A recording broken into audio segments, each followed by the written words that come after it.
Okay, so even I myself, to be able to overcome the how are people going to perceive me with the stories that I have to share or the things that I have learned through my own. I had to learn to realize that there's actually, I'm going to put it right here, and I'm going to put another one right here too. I'm going to show the scale of emotions and how they're interconnected with ourselves.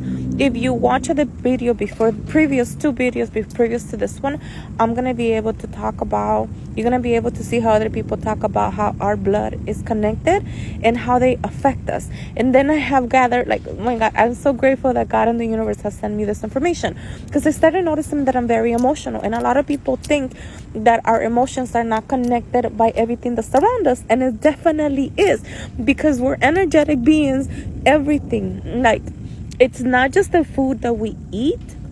It's connected with the music that we listen to. It's connected to the television we watch.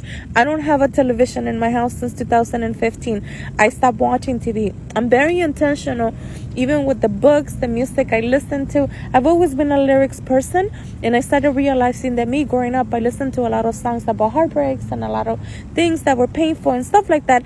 And I started noticing that literally all the songs that I was so addicted to, I started manifesting that into my experience. So in order for me to be able to share this and to be able to speak about it and how it's interconnected with my emotions, I had to learn how to know how the mind, the conscious, superconscious, and the subconscious actually works, and how it's interconnected. So in order for me to get through this and to be able to speak and talk about these videos, I had to sit with shame, I had to sit with guilt, I had to sit with my own apathy, with grief, with fear of what people will think about me, the desires that I actually had, or is it really what I truly deserve? Sit with my own anger and overcome the pride, and to have the courage to be able to do that. You'll be able to see them, how they're actually connected into our body, and that's how it actually works.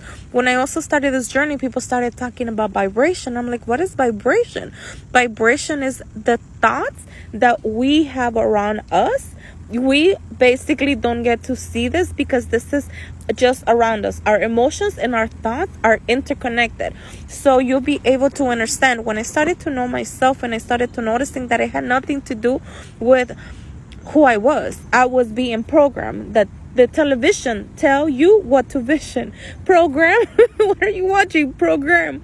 So be aware. That's the only thing that I want to say. Be aware of what are you watching, the music that you're listening to, and why are you maybe so afraid of do things? Just some awareness.